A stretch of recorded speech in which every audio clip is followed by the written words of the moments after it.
Здравейте! Ето ме отново. В това видео искам да ви покажа едно цялостно преобразяване на стара кухня от 70-те години. Виждате как изглежда в момента, но е важно как ще изглежда в края на видеото. Ще ползвам шаблони и най-важното искам да тествам и да ви покажа третия вид боя, която продавам в моят магазин. Това е американска боя на водна основа, казва се Wise All емал боя. Много хубава, здрава и качествена.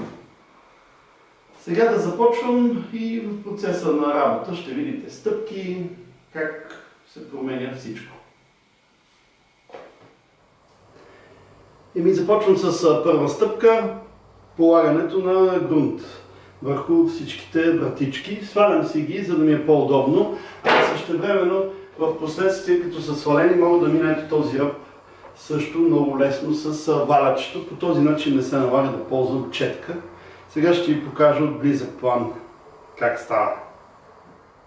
Ето от близък план вратичката съм я сложил върху едни специални държачи, които я повдигат малко нагоре, а същевременно са гумени и не позволяват на вратичката да се плъзга. По този начин не я държа с една ръка, а директно боядисвам.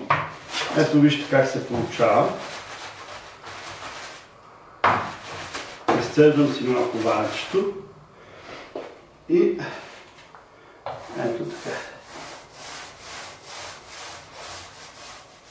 Минавам си, ето както ви казах, отстрани. Виждате? Няма нужда от четка.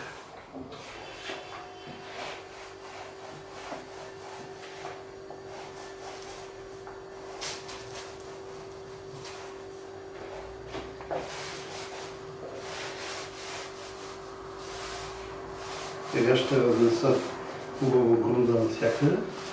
Ето така, леко търкалям, за да премахна и балончетата, защото иначе в последствие те могат да дадат релеф.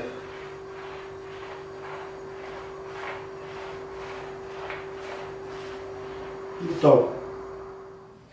Приключих с вратичките, грундирал съм ги. Много е важно тук да се знае, че при тази боя трябва да минат 5 часа между грунда и боядисването, така че сега ще ги оставя да съхнат. През това време искам да ви покажа защо свалям вратичките. Първо, че ми е по-лесно да ги боядисвам и минавам ръбчетата, както ви показах с валичето. И после, ето тук и челата ми е много по-лесно да ги боядисвам. Ето виждате. Толкова лесно става. Дори не ползвам четка. Може би ще се наложи да се ползва четка, само ето тук между пантичките. Виждате колко хубаво и лесно се работи.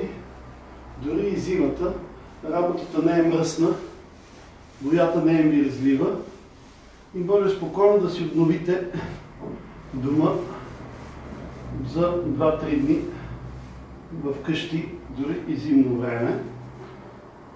Ето така. Ето тук ми се налага единствено да мацна малко с четката.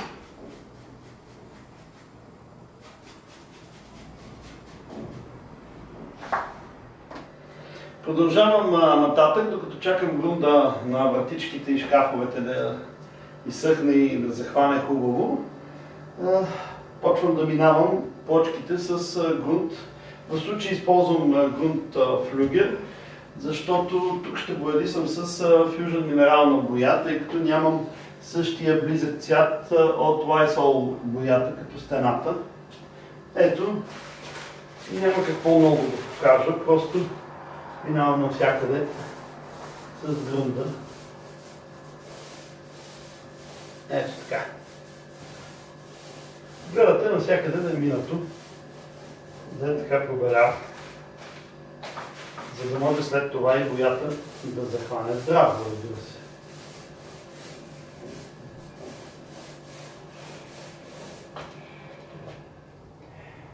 Докато чакам да съхне грунда, който намазах на плочките, започнах да боядисвам зеленото и така се облякох, че щях да забравя да снимам.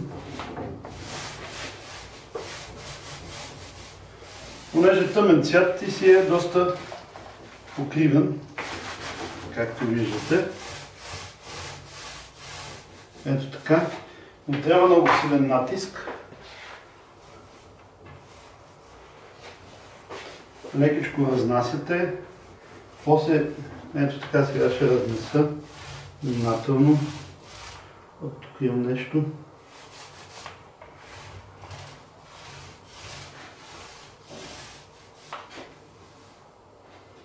Ето така. Вратичките ми са готови. Докато съхнат, да почвам да бладисвам гърба. Както ви казах, тук ще ползвам Fusion боята, защото цвета си пасва с цвета на стените, да стане еднакво. И тук ще трябва сигурно да мина две ръце, за да може хубаво да покрие и да изравни навсякъде. Ето виждате как става. От една ръка все още леко прозира. Със светлите цветове обикновено е така. Ето така.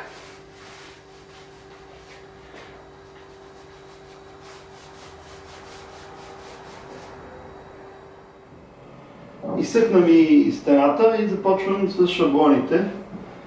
Доста трудоемко е. Избрал съм голям шаблон, да е по-едра шарката за стена, защото ще прави отзад другата стена. И тук малко оклепах във ъгъла, но ще го правя малко с четчица. Ето тук в случая. Ето, виждате, залепил съм за следващото. Валячето ми е подсушено, не е много мокро, полусухо е. Ето така леко си придържам шаблона, натискам го към стената и започвам лекичко, без много голям натиск, да нанасям боята.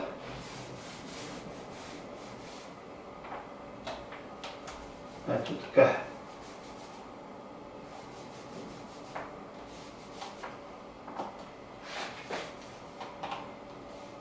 Виждате как се получава.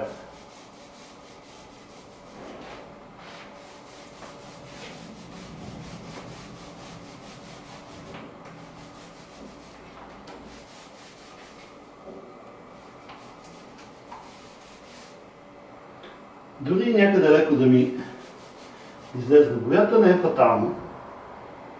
Ще изглежда малко по-така винтидж. Мисля, че минах навсякъде. Дайте сега да отграфим и да видим. Ето виждате как се получават шарките.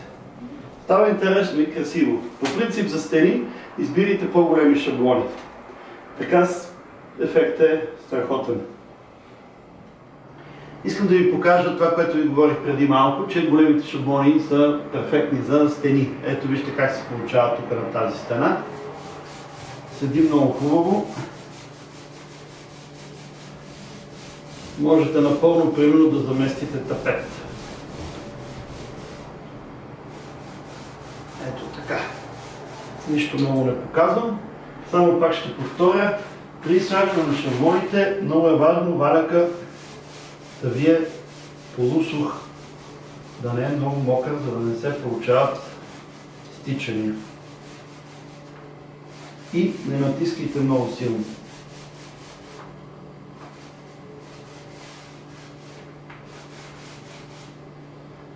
Ето така.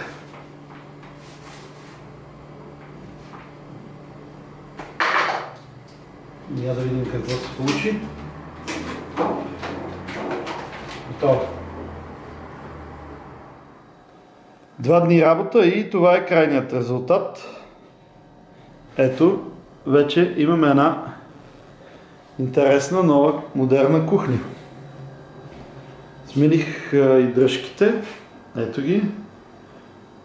Боята е невероятна. Погледнете само колко хубаво седи. Шаблоните доста ме измъчиха. Има дефекти тук-таме, аз си ги знам, но като цяло се получи добре. Ето да снимам и другата стена. Как изглежда. Ето така. Очаквайте скоро едно ново видео, как да бладисаме хладилника в къщи. Този хладилник така седи отвратително, като го бладисаме зелено. ще стане перфектен. Еми за сега това е от мен. Надявам се да съм бил полезен и както винаги казвам, до следващия път. Чао, чао!